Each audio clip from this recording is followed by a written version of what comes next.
ఈ దినపు దేవుని యొక్క మాట ప్రసంగి గ్రంథము 12వ అధ్యాయము 9వ వచనము.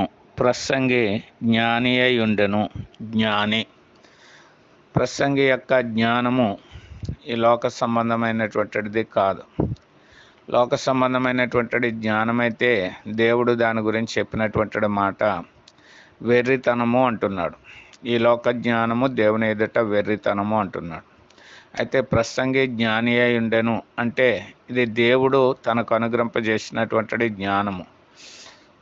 ప్రసంగికి దేవుడు జ్ఞానం అనుగ్రహింపజేసినని లేఖనంలో మనం చూడగలిగేటటువంటి వారంగా ఉంటాం. కాబట్టి సొలొమోను ఎంతో ప్రఖ్యాతి పొందినటువంటి వాడుగా ఉన్నాడు.